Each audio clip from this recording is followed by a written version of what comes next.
নির্বাচন কবে হবে এটা নিয়ে আলোচনা, সমালোচনা এবং বিতর্ক তুঙ্গে।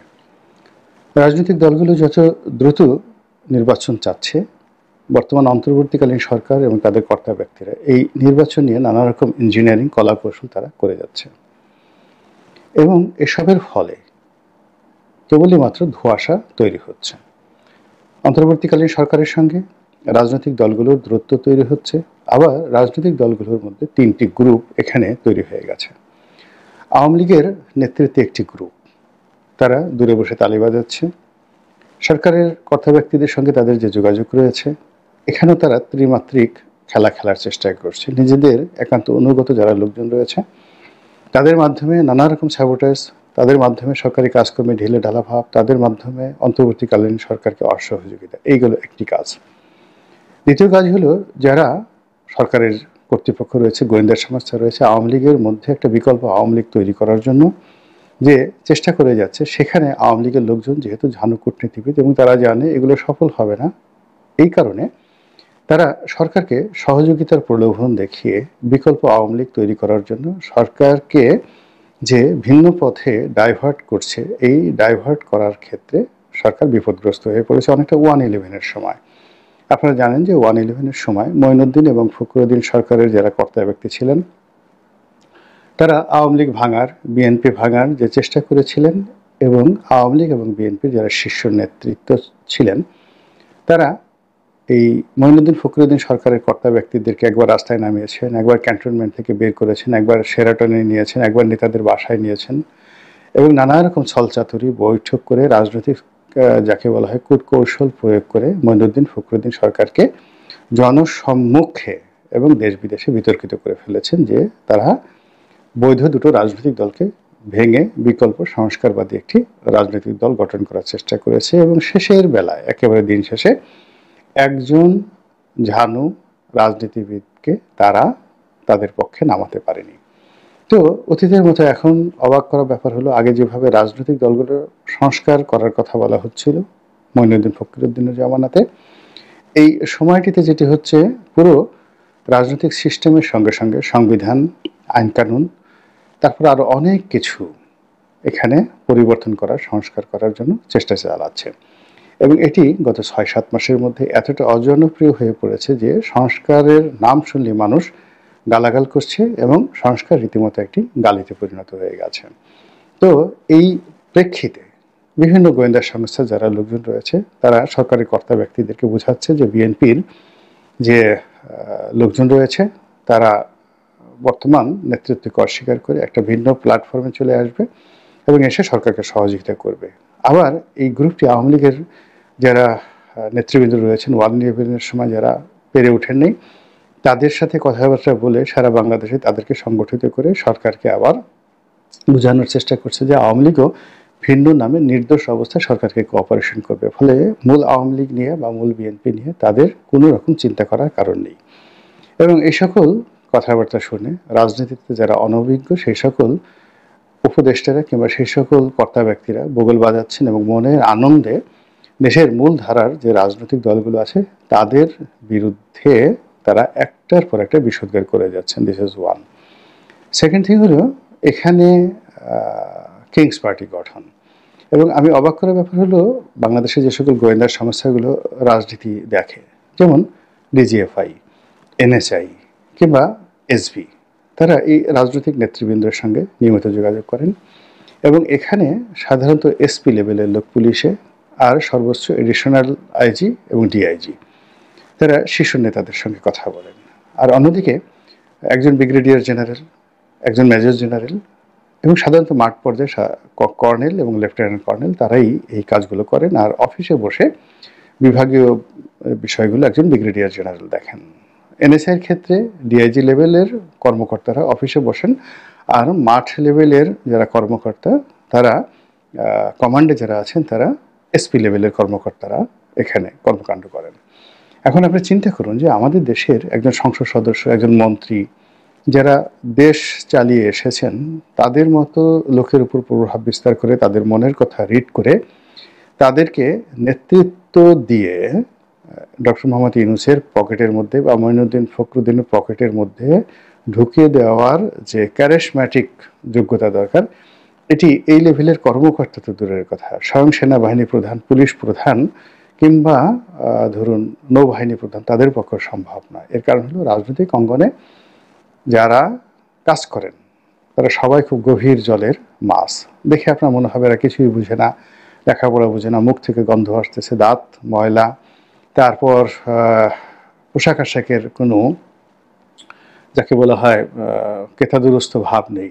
কিন্তু আপনি যদি গভীরভাবে লক্ষ্য করেন যে রাজনীতি কিভাবে করতে হয়, কূটনীতি কিভাবে করতে হয়, মানুষদেরকে কিভাবে বোকা বানাতে হয়, এই জন্য যেভাবে সম্ভব, যেখানে যেরকমভাবে প্রয়োজন সেভাবে বোকা সেজে থাকার যে অসম্ভব ক্ষমতা রাজনীতিবিদদের আছে, এটি অন্য কোনো পেশার নেই। ফলে কি হচ্ছে, রাজনীতিবিদরা সময় মতো রাজা হয়ে যায়, আবার সময় মতো কারাগারে চলে যায় এবং এই দুটোকে তারা ডাল ভাত মনে করে। কারাগার থেকে বের হয়ে 1 ঘন্টার মধ্যে তারা সিংহাসনে বসে, আবার সিংহাসন থেকে 1 ঘন্টার মধ্যে তারা কারাগারে চলে যায় এবং এটা নিয়ে তাদের মধ্যে কোনো লাজ লজ্জা নেই। আপনি দেখুন ডোনাল্ড ট্রাম্পের যে গত 4 বছরের যে কর্মকাণ্ড, তিনি জেলে গেছেন, তার বিরুদ্ধে মামলা হয়েছে, তাকে অপমান করার সর্বোচ্চ চেষ্টা করা হয়েছে, কিন্তু সব কিছু কাটিয়ে উঠে তিনি আবার সেই ক্ষমতার মসনদে বসেছেন। আর ওই একই সময়টিতে যারা ইউএস জাস্টিস ডিপার্টমেন্টে ছিলেন কিংবা যারা মার্কিন মেরিন বিভাগের জেনারেল ছিলেন কিংবা মানে সেনাবাহিনীর প্রধান ছিলেন, সশস্ত্র বাহিনীর প্রধান ছিলেন, জয়েন্ট চিফ অফ স্টাফ যিনি আছেন, তাদের কারোর কোনো অস্তিত্ব নাই। আপনি এদেরকে খুঁজেও পাবেন না কাউকে। তো এই যে বাংলাদেশের রাজনীতিবিদদের সঙ্গে বিভিন্ন গোয়েন্দা এজেন্সি যারা খেলছেন, আর অরাজনৈতিক যে অন্তর্বর্তীকালীন সরকার, এই অন্তর্বর্তীকালীন সরকার এদের কথা মতো চলতে গিয়ে পুরো তাদের যে কমিটমেন্ট, তাদের যে গোল, সমস্ত কিছুতে প্যাচ লাগিয়ে দিয়েছে। আর প্যাচ লাগানোর কারণে কি হচ্ছে, তারা সত্য বলছেন না মিথ্যা বলছেন তারা জানেন, আর তাদের মালিক জানেন, কিন্তু জনগণ তাদেরকে বিশ্বাস করছেন না। তাদের কোনো কথায় আশার বাণী জনগণ খুঁজে পাচ্ছেন না। জনগণ তাদের প্রতি নির্ভর করবেন এই ধরনের কোনো লক্ষণ দেখা যাচ্ছে না। ফলে প্রতিদিনই রাজপথে একটার পর একটা অঘটন ঘটে যাচ্ছে এবং ক্ষমতার যে কেন্দ্রগুলো আছে সেই কেন্দ্রগুলোতে একটার পর একটা অঘটন ঘটে যাচ্ছে এবং ক্ষমতার বলয়গুলোতে ক্রমশ ফাটল তৈরি হচ্ছে। তো এই অবস্থায় যখন ডক্টর মোহাম্মদ ইউনূস এবং তার যারা লোকজন রয়েছেন দুটো অপশন দেন যে ডিসেম্বর 2025 এর মধ্যে একটা নির্বাচন হতে পারে যদি সীমিত আকারে সংস্কার হয়, আর যদি বৃহত্তর পরিসরে সংস্কার আপনারা আশা করেন তাহলে 2026 সনের যে মাঝামাঝি সময় জুন জুলাই এই সময়টাতে নির্বাচন হতে পারে। তো রাজনৈতিক দলগুলো এটা খুব ভালো করে বুঝে গেছে যে এই দুটো কথার একটি কথার মধ্যে কোনো আন্তরিকতা নেই, এগুলো পূর্ণ হবে না, ধারাবাহিকতায় যাবে না এবং আলটিমেটলি তাদেরকে আন্দোলনে যেতে হবে এবং সেই আন্দোলনকে সফল করার জন্য ইতিমধ্যেই তারা কিন্তু মাঠে নেমে গিয়েছেন। এটা হলো একটা ঘটনা। দ্বিতীয়ত, বহু পক্ষের বহু রকম আচরণ, বহু পক্ষের বহু রকম কার্যক্রম, এর ফলে পুরো রাজনৈতিক অঙ্গনে, অর্থনৈতিক অঙ্গনে, সামাজিক অঙ্গনে একটার সঙ্গে একটার প্যাচ লেগে গিয়েছে, যেটিকে আমরা গিট্টু বলি, সেই গিট্টু লেগে গিয়েছে। এখন সেই গিট্টুর কারণে এমন কতগুলো বিরোধ রাজনৈতিক অঙ্গনে দেখা দিয়েছে যেগুলো আসলে রক্তক্ষয়ী সংঘর্ষের দিকে নিয়ে যাচ্ছে পুরো দেশ জাতিকে। ধরুন 3 মাসের মধ্যে যদি নির্বাচন হতো, বিএনপি বা জামাত তাদের মধ্যে আজকের যে সম্পর্ক সেটি হতো না। এরপর দ্বিতীয় যে ঘটনা সেটা হলো বিএনপির মধ্যে তাদের জনপ্রিয়তার কারণে, সংখ্যাধিক্যের কারণে যে বিশ্বাস, যে আস্থা তৈরি হয়েছিল, সেই বিশ্বাস এবং আস্থার কারণে তারা যে যার অবস্থান থেকে প্রতিটি নির্বাচনী এলাকা কেন্দ্রিক তারা একটি সিন্ডিকেট গড়ে তুলেছে এবং এই সিন্ডিকেটের মধ্যে যারা মন্দ লোক, বাজে লোক, তারা সেখানে চাঁদাবাজি, রাহাজানি থেকে শুরু করে যত মন্দ কাজ আছে করার চেষ্টা করছে এবং নিয়ন্ত্রণবিহীনভাবে। থানার পুলিশ প্রশাসন সেখানে তাদের টিকিট স্পর্শ করতে পারছে না। যারা দলের কেন্দ্রীয় নেতৃত্ব রয়েছেন তাদের কেউ কেউ কঠোর হয়ে কোনো কমিটি বাদ করার চেষ্টা করেছেন, তাতে ঘোড়ার ডিম বা অশ্বডিম্ব প্রসব ছাড়া কোনো পরিবেশ পরিস্থিতির উন্নতি হয়নি, বরং যাকে বাদ দেওয়া হয়েছে বা যে কমিটি বাতিল করা হয়েছে সে আরও মনের আনন্দে দ্বিগুণ শক্তি নিয়ে কাজ করেছে। এর কারণ হলো আগে তবু একটা দায়বদ্ধতা ছিল, এখন সেই দায়বদ্ধতা থেকে বের হয়ে সে যে সিন্ডিকেটটা চালাচ্ছে, সেই সিন্ডিকেটের সঙ্গে স্থানীয় দুর্নীতিবাজ সরকারি কর্তারা আছে, পুলিশ আছে, যেমন মাঠ ঘাট চাঁদাবাজি যা কিছু করে এটার একটা অংশ তো দুর্নীতিবাজ পুলিশকে দিতে হয়, দুর্নীতিবাজ বেসরকারি কর্মকর্তাদেরকে দিতে হয়। তো এইগুলোকে নিয়ে তারা যে একটা সিন্ডিকেট গড়ে তুলেছে এবং সেই সিন্ডিকেটের উপার্জিত অর্থ আগের আওয়ামী লীগ রেজিমে যারা এই সকল কালেকশন করতো তাদের সঙ্গে সমঝোতা করে একটা অংশ তাদেরকে পাঠিয়ে দেওয়া হচ্ছে। দল গুল্লাই যাক, দেশ গুল্লাই যাক, ডক্টর মোহাম্মদ ইউনূস গুল্লাই যাক, এইগুলো নিয়ে সেই সিন্ডিকেটের কোনো রকম মাথা ব্যথা নেই। এটি হলো এক। দ্বিতীয়ত হলো যে আপনারা জানেন যে বিএনপির বিরুদ্ধে দীর্ঘদিন ধরেই কমিটি বাণিজ্যের একটা অভিযোগ ছিল। এই কমিটি বাণিজ্য করার কারণে বিএনপির কেন্দ্রীয় অফিস থেকে শুরু করে জেলা অফিসে বিশাল একটা সিন্ডিকেট রয়েছে, যারা টাকা খেয়ে ছাত্রদল, যুবদল এবং বিএনপির নানা রকম কমিটি দিয়েছে এবং কোনো কোনো জায়গাতে দেখা গেল 3-4টি গ্রুপ এখানে হয়ে গেছে। অর্থাৎ প্রথমে এই বছর একজনকে কমিটি দেওয়া হলো ধরুন 1 লাখ টাকার বিনিময়ে, আবার টেন্ডার করে পরবর্তী বছর তাকে সেই কমিটি বাদ দিয়ে আরেকটি কমিটি দেওয়া হলো 5 লাখ টাকার বিনিময়ে। এমনও ঘটনা শোনা গেছে এই আগস্টের আগে জেলা পর্যায়ের একটি কমিটির জন্য কোটি টাকা পর্যন্ত লেনদেন হয়েছে। 1 কোটি টাকা দিয়ে একটা জেলার কমিটি দেওয়া হয়েছে। এখন 2 বছর পরে আবার যখন আরেকটি কমিটি দেওয়া হলো টাকা খেয়ে, আর আগের কমিটি যারা লোকজন তারা পেল না, তখন তারা কি করলো, স্বতন্ত্র একটা গ্রুপ হয়ে যারা নতুন টাকাওয়ালা এবং নতুন টাকা দিয়ে কমিটি পেয়েছে তাদের বিরুদ্ধে অবস্থান নিয়ে এলাকাতে পারস্পরিক মারামারি, দ্বন্দ্ব সংঘাত করা শুরু করলো এবং এই দ্বন্দ্ব সংঘাতে প্রতিপক্ষকে ঠেঙানোর জন্য মামলা মোকদ্দমা দিয়ে তাদেরকে নাস্তানাবুদ করার জন্য তারা আওয়ামী লীগ সরকারের যারা লোকজন ছিল তাদের সাহায্য সহযোগিতা তারা নিয়েছে। এখন যেহেতু আওয়ামী লীগ নেই, না থাকার কারণে কি হচ্ছে, এই যে গ্রুপগুলো তারা পরস্পরের মুখোমুখি এবং এই গ্রুপগুলো কোনো কোনো জায়গাতে অর্থাৎ কোনো কোনো উপজেলাতে, কোনো কোনো ইউনিয়নে, কোনো কোনো জেলাতে কম করে হলো 3টি আর ক্ষেত্র বিশেষে 7-8টি পর্যন্ত গ্রুপ উপগ্রুপ রয়েছে এবং এর মধ্যে উপগ্রুপগুলো যারা ওই চাঁদাবাজি সাথে হয়তো অনেকে জড়িত না, কিন্তু এই কমিটি নিয়ে তারা আগামীতে নির্বাচন করবে, ইলেকশন করবে, কেউ উপজেলা করবে, কেউ ইউনিয়ন পরিষদ করবে, কেউ পৌরসভা করবে, নিদারুণ প্রতিযোগিতা করছে, মারামারি কাটাকাটি খুন খারাপি অসংখ্য ঘটে গেছে।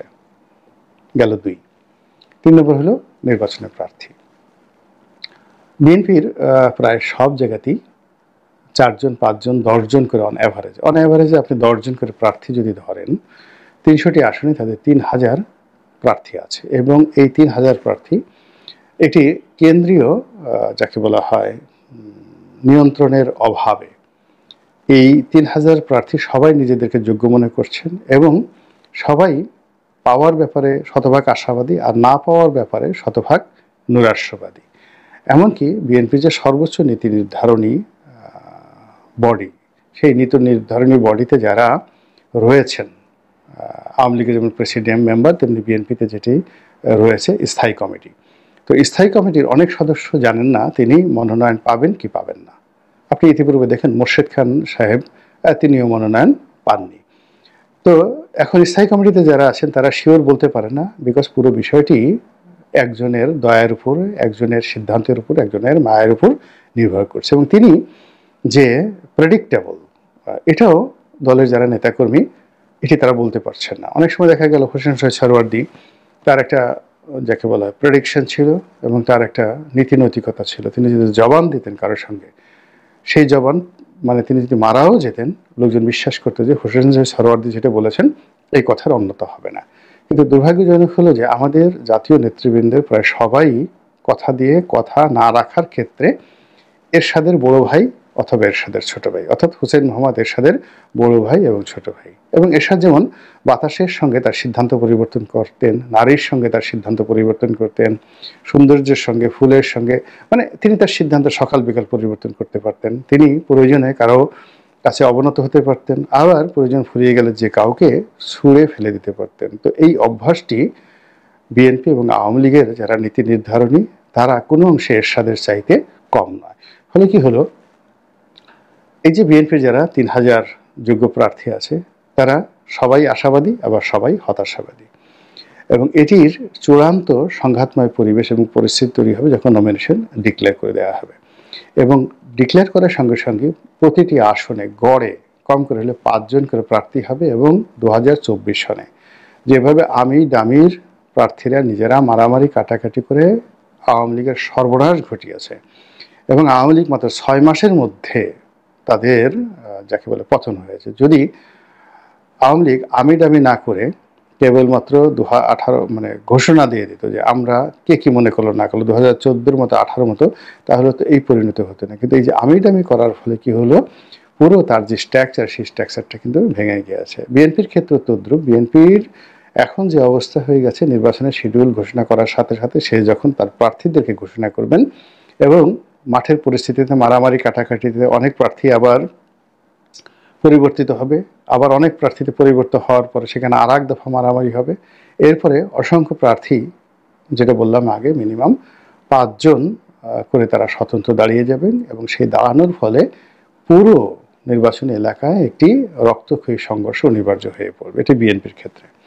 জামাতের ক্ষেত্রে যেটি হলো, জামাত এখন খুব একটি ভালো পর্যায়ে রয়ে গেছে, কিন্তু নির্বাচনের মাঠে যখন বিএনপির এই যে সংঘাত সংঘর্ষ, দলের মধ্যে গ্রুপ উপগ্রুপ, এগুলো নিয়ে মানুষ এতটা দৌড়দৌড়ি করবে, এতটা যাকে বলা হয় ব্যস্ত থাকবে, থানা পুলিশ প্রশাসন তাদের সমস্ত মনোযোগ কেবল বিএনপিকে কেন্দ্র করে, ফলে জামাতের যারা প্রার্থী রয়েছেন তারা মাঠে যাওয়া তো দূরের কথা, মানে মাঠে গিয়ে প্রচার প্রপাগান্ডা দূরের কথা, ঘর থেকে ওই সময়টাতে বের হতে পারবেন না। এখন তারা অনেক কথা বলছেন, সভা সমাবেশ করছেন, সব কিছু করছেন, কিন্তু একটা বিরূপ অবস্থা যখন সৃষ্টি হয়ে যাবে সেই সময়টিতে তারা ঘর থেকে বেরোতে পারবে না। ফলে কি হলো, 2025 সনে বা 2026 সনে নির্বাচন না হওয়ার সম্ভাবনা 99%। আর যদি নির্বাচন হয়ে যায় বা হওয়ার চেষ্টা করে, তাহলে সেখানে পুরো রক্তক্ষয়ী সংঘর্ষে আরেকটি নতুন অভ্যুত্থান বা একটি নতুন পরিবেশ পরিস্থিতি সেখানে তৈরি হওয়ার সম্ভাবনা 100%। এতে কোনো সন্দেহ নেই। মানে না হওয়ার সম্ভাবনা 90 ভাগ, আর যদি 10 ভাগ সম্ভাবনা থেকে হওয়ার, কিন্তু হওয়ার পরে যেটি হবে, এই যে নির্বাচনের মাঠ, সেই মাঠে ভোট দেওয়ার জন্য কেউ আসবে না, ছিল পিটাতে হবে এবং যারা হবে তাদেরকে আবার সেই বিনা ভোটের এমপি বলা হবে এবং যারা এই সিলগুলো পিটাবেন, রেজাল্ট শিট তৈরি করবেন, তারা আর এক দফা এই 24-এর নির্বাচনে যে সকল কুশীলভরা এই রেজাল্ট তৈরি করেছেন তাদের মতো আর এক দফা বিপদে পড়বে। তো সব মিলিয়ে যে রাজনৈতিক অঙ্গনে প্যাচ তৈরি হয়েছে, সেই প্যাচের একটা মানে থেকে যদি বাঁচতে হয়, তাহলে এরকম একটা সিস্টেম স্ট্যাবল করতে হবে, যার ফলে আপনার মনে হবে থানার ক্ষমতা আছে, মিলিটারি ক্ষমতা আছে, পুলিশের ক্ষমতা আছে, ডিসি এসপি সবার ক্ষমতা আছে এবং কোনো জায়গা থেকেও মব করা তো দূরের কথা, মবের নাম শুনলেই সেখানে থানা পুলিশ প্রশাসন ঝাঁপিয়ে পড়ছে এবং সেখানে ন্যায় বিচার প্রতিষ্ঠিত করছে এবং এটা না করা পর্যন্ত জনগণ ঝুঁকি নিয়ে কখনই কোনো প্রার্থীর পক্ষে ভোট দিতে যাবে না। মহান আল্লাহ সবচেয়ে ভালো জানেন, তার সিদ্ধান্তই চূড়ান্ত এবং তিনি আমাদেরকে নিয়ে কি সিদ্ধান্ত নিয়েছেন সেটাই বাস্তবায়িত হবে। আল্লাহ আমাদের সবাইকে হেদায়েত দান করুন এবং হেফাজত করুন। আসসালামু